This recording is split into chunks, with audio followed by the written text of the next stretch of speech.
not even bothering to sit down. "We don't keep dead weight around here. You're done." I stared at the 28-year-old who had been CEO for exactly 6 hours and 43 minutes. The glossy Harvard Business School diploma he'd hung behind his desk still had the price tag dangling from the frame. "I see," I replied, my voice steady despite the shock rippling through me. 9 years at Denison Materials, reduced to a 10-second dismissal. "May I ask why?" Brad's lips curled into what I assumed was his version of a businessman's smile. "My father might have needed someone to hold his hand through every contract, but I have a different vision for this company. We're modernizing." I nodded slowly, feeling the weight of the personnel files I'd been reviewing before his assistant summoned me. Files that contained, ironically, my own carefully negotiated employment agreement. "I'll need this in writing, of course," I said, rising from the visitor's chair in what had been Charles Denison's office until his retirement last week.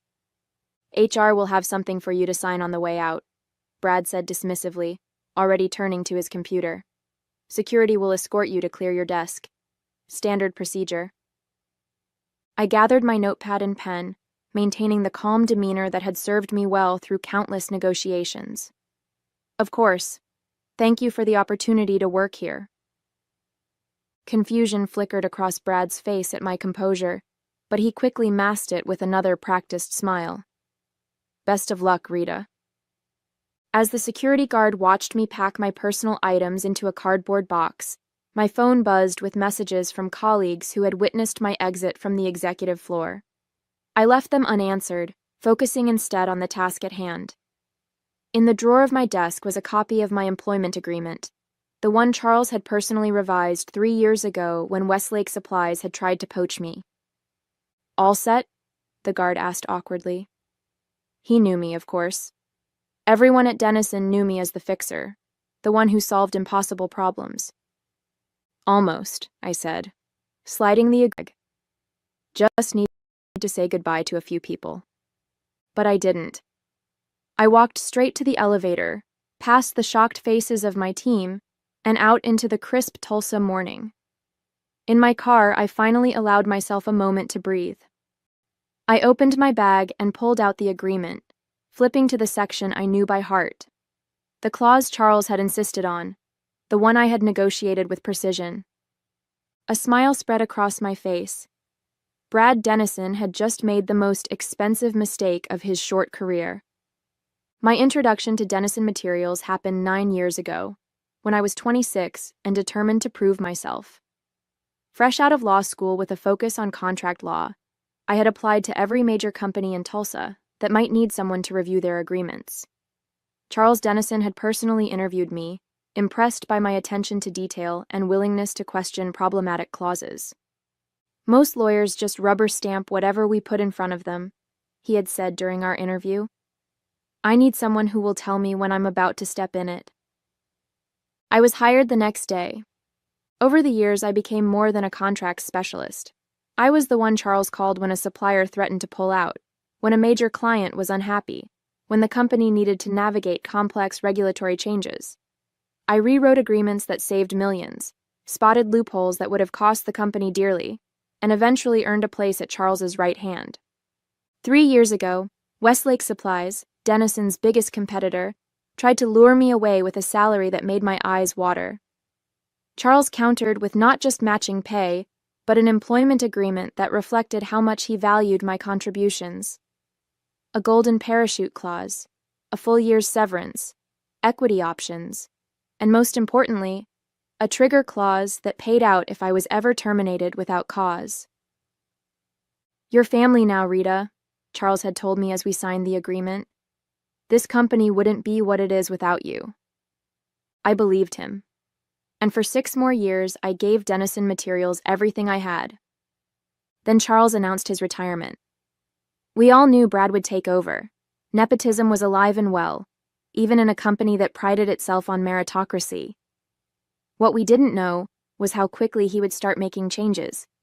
In the weeks before Charles's last day, I had noticed Brad watching me during meetings, his expression calculating. When I presented the quarterly compliance report, highlighting potential risks the company needed to address, He had dismissed my concerns as excessive caution that was holding the company back. Charles had defended my thoroughness, but I saw the writing on the wall. Brad viewed me as his father's right hand, not his own. I had started updating my resume that night. What I hadn't expected was the abruptness of my dismissal. No warning, no transition period, not even a pretense of restructuring. Just, "You're done," from a man who had been handed everything his father had built. As I drove home from the office for what I thought was the last time, I wondered if Brad had even bothered to read my file before deciding my fate. That evening, I spread my employment agreement across my dining room table, alongside the termination notice HR had hastily printed for me. The contrast between the two documents was stark. One meticulously crafted over weeks of negotiation, the other a generic form with my name misspelled. I picked up my phone and dialed a familiar number. "Leonard Phillips," answered the voice on the other end. "Leonard, it's Rita Howard." "Rita, to what do I owe the pleasure? How are things at Denison?" I took a deep breath. "Actually, that's why I'm calling. I was terminated today." There was a pause. "You're kidding, Charles fired you?" "Brad. Charles retired last week." Another pause, longer this time. "I see. Well, his loss is someone else's gain. As a matter of fact..." "Before you continue," I interrupted, "I should mention I have an employment agreement with some significant termination provisions." "Do tell." I walked him through the key points of my agreement: the golden parachute, the severance, the equity options, and the trigger clause. Leonard whistled. "That's quite a package. Does Brad know about this?" I'm not sure he bothered to check before showing me the door. "Well, this is interesting timing. We're looking to expand our Tulsa operations, and we could use someone with intimate knowledge of Denison's contracts and clients." I smiled into the phone. "I thought you might say that." We talked for another hour, discussing potential roles, compensation, and how my knowledge of Denison's operations could help Westlake gain market share. By the time we hung up, I had a verbal offer that doubled my Denison salary, with a formal offer to follow in the morning. I sat back, staring at the documents spread before me. The termination was a shock, yes, but also an opportunity, one that would never have presented itself if Brad had taken the time to understand the company he had inherited. My phone buzzed with a text from Diane, my assistant at Denison. "Are you okay?" she wrote. "Everyone is in shock. Charles is flying back tomorrow." I hadn't expected that. Charles was supposed to be on a month-long cruise celebrating his retirement. For him to cut that short meant Brad had likely shared the news of my departure. "I'm fine," I replied, just surprised at the timing. Brad called an all-hands meeting to announce a new direction for the company, said he's bringing in his own team. That explained it. Brad wasn't just firing me. He was dismantling everything his father had built, piece by piece. "Keep me posted," I wrote back, then set my phone aside. I gathered the papers from my table and placed them neatly in a folder. Tomorrow would be interesting, but not in the way Brad Denison expected. He thought he was asserting control. In reality, he had just handed me the key to unlock a door I had never planned to open. I arrived at Denison Materials just after 9 the next morning, not as an employee, but as someone with unfinished business. The receptionist did a double take when I walked through the glass doors, wearing the same professional attire I'd worn every day for 9 years. "Miss Howard," I thought, we heard." "Is Charles in?" I asked calmly. Her eyes widened. "Yes, he came in early. He's with Brad in the conference room. But I don't think..." "Thank you, Tracy." I smiled and headed toward the elevator, my heels clicking confidently against the marble floor. As the elevator doors opened to the executive floor, I could hear the shouting before I even stepped out. Charles's voice, normally so controlled, echoed down the hallway. "Did you even read her agreement before firing her?" I approached the conference room slowly, noting the small crowd of executives and assistants who had gathered at a safe distance, pretending to be busy while straining to hear the confrontation. Diane spotted me first, her eyes growing as wide as Tracy's had. She hurried over. "Rita, what are you doing here?" "I have a meeting," I said simply. "With who?" "Brad's in there getting the lecture of a lifetime from his father." Apparently, Charles cut his cruise short when he heard what happened.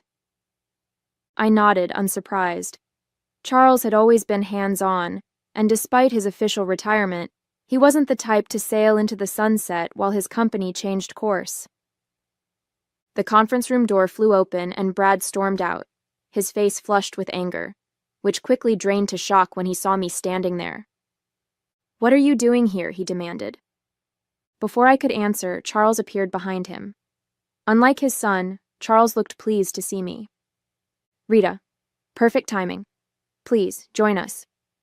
He gestured for me to enter the conference room, then turned to the gathered audience. "The rest of you, back to work." Inside, the long conference table was covered with papers, including, I noticed, several copies of my employment agreement. Beside them sat Veronica Wyatt, the head of HR, looking distinctly uncomfortable. "Miss Wyatt was just explaining to Brad why your termination might be problematic," Charles said, closing the door behind us. Veronica cleared her throat. "As I was saying, the agreement Miss Howard signed 3 years ago included several protections, including—" "I know what it includes," I interjected smoothly. "1 year of severance at my current salary, immediate vesting of all outstanding stock options, a non-compete waiver and a clause granting me full rights to consult for any competitor I choose." I paused, making sure Brad was looking at me before continuing. "And a $250,000 early termination payout if fired without cause." Brad's face cycled through several emotions: disbelief, then anger, then something close to panic. "That can't be right," he said, grabbing one of the copies and flipping through it frantically. "Page 7, paragraph 4, I offered helpfully. Charles watched his son with a mixture of disappointment and resignation. "I tried to teach you the importance of understanding the details before making decisions. This is exactly why." Brad found the clause, his face growing paler as he read it. "But this is legally binding," I finished for him. "Signed by Charles and still valid." Charles turned to me, his expression softening. "Rita, I want to apologize for my son's actions. Your termination is rescinded, effective immediately. Your position, your office, everything will be restored." I had anticipated this, of course. Charles was nothing if not loyal to those who had served him well. But loyalty wasn't what had brought me back to Denison Materials that morning. "I appreciate the offer," I said, "but I've already accepted." The silence that followed my announcement was broken only by the sound of Brad dropping the agreement onto the table. "Where?" Charles asked, though I suspected he already knew the answer. "Westlake Supplies," I replied. "I start next Monday as their Director of Contract Management and Compliance." Brad let out a sharp laugh. "You can't. Your non-compete was waived without cause," I reminded him. Page 9, paragraph 2. Charles sank into a chair, looking suddenly older than his 65 years. "You've been planning this." "No," I said honestly. "But when the opportunity presented itself, I would have been foolish not to take it." "They'll want our client list, our pricing structures," Brad began, panic edging into his voice. I raised an eyebrow. "All things I'm legally entitled to use, given how my employment was terminated." I turned to Charles. "Though I should mention that my agreement with Westlake specifically excludes using proprietary information from Denison. Leonard Phillips may be a competitor, but he's not without ethics." Charles nodded, unsurprised. He and Leonard had known each other for decades, rivals who respected each other's boundaries. "What do you want, Rita?" The question caught me off guard. "Excuse me?" "You could have simply taken the payout and started your new job. You didn't need to come back here, so what do you want?" I considered his question carefully. What did I want? Revenge? Satisfaction? An apology from the arrogant young man who had dismissed 9 years of dedicated service in less than a minute? "I want what I'm owed," I said finally, "and I want to make sure the people who still work here are treated fairly." Brad scoffed. "This is a business, not a charity." "Your father built this business by valuing his employees," I countered. "That's why Denison Materials has one of the lowest turnover rates in the industry. It's why your suppliers are loyal, even when competitors offer lower prices. It's why clients trust Denison to deliver even when timelines are tight." Charles was watching me with a thoughtful expression. "You care about this company." "I gave 9 years of my life to it," I acknowledged. "I'd prefer not to see that work undone in 9 days." Brad opened his mouth to retort, but Charles silenced him with a look. "What are you proposing, Rita?" I pulled a folder from my bag and placed it on the table. "A consulting arrangement. I'll help with the transition of my duties, advise on pending contracts, and provide insights on key client relationships. In return, I receive the compensation outlined in my termination clause, plus a consulting fee." Charles picked up the folder and skimmed its contents, a small smile playing at the corners of his mouth. "You've thought this through. It's what you hired me to do," I reminded him. He handed the folder to Brad. "Read it. Carefully this time." Brad accepted the folder reluctantly, his expression sullen. As he read, his eyes widened slightly at certain points, and I knew he was recognizing the strategic value of what I was offering, despite his wounded pride. "This would give her access to our operations even while she works for Westlake," he objected. "With strict confidentiality provisions," I pointed out, "and a clear delineation of what constitutes proprietary information. Leonard is aware of this arrangement and has approved it." Charles looked impressed. "You've already cleared this with Westlake?" "It was a condition of my acceptance," I confirmed. "They get my expertise without the ethical complications." Brad tossed the folder back onto the table. "This is blackmail." "No," Charles corrected him. "This is negotiation. Something you would understand if you had taken the time to learn the business instead of assuming you could run it based on theory alone." The tension between father and son was palpable. Years of unspoken expectations and resentment suddenly laid bare. As the weight of the situation settled over the room, Veronica excused herself quietly, leaving the three of us alone with the aftermath of Brad's hasty decision. "I'll need time to review this proposal," Charles said, closing the folder. "Of course," I replied. "But I should mention that my offer to help with the transition expires at the end of the day. After that, the only communication will be through lawyers regarding my termination package." Brad's face reddened. "You're giving us an ultimatum?" "I'm being practical," I corrected him. "My new position requires my full attention, and Westlake has already been generous in allowing this arrangement. I won't ask them to wait indefinitely." Charles studied my face, searching for something, resentment perhaps, or vindictiveness. Finding neither, he nodded slowly. "You were always fair, Rita, even when you had every reason not to be." He turned to his son. "Brad, step outside. I need a moment with Rita." Brad looked as though he wanted to object, but something in his father's expression stopped him. With a final glare in my direction, he left the conference room, slamming the door behind him. "He has potential," Charles said once we were alone, "but he lacks patience and humility." He sighed, running a hand through his silver hair. "I thought giving him the reins would force him to grow up. I see now that was a mistake." "It's not my place to comment on your decisions regarding Brad," I said carefully. Charles smiled ruefully. "That's diplomatic of you.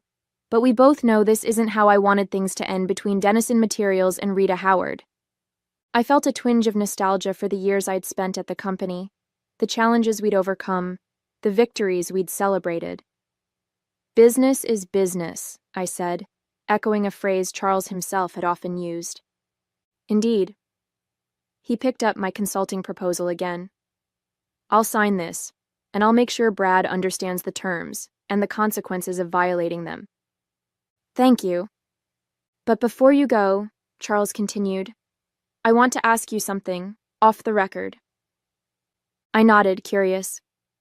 What would it take to bring you back? Not now, but eventually. Once things are settled. The question took me by surprise. Honestly, I don't know. Westlake is offering opportunities I hadn't considered before, and after what happened, trust is difficult to rebuild, Charles acknowledged, but not impossible. I thought about it for a moment. Dennison would need to change. The culture, the leadership approach. Your son would need to demonstrate that he values the people who make this company work, not just the bottom line. That's a tall order. You asked what it would take, I reminded him. Charles laughed, a genuine sound that momentarily erased the tension of the morning. So I did. He extended his hand. No matter what happens next, it's been an honor working with you, Rita. I shook his hand, feeling an unexpected surge of emotion. Likewise, Charles. As I turned to leave, Charles called after me. Rita, one more thing. I paused at the door. Brad will hate this, but I'm going to insist he attend your transition meetings personally. Consider it part of his education. I couldn't help but smile. That seems appropriate. Outside the conference room, Brad was pacing, his face still flushed with anger. He stopped when he saw me. Are you satisfied? He demanded.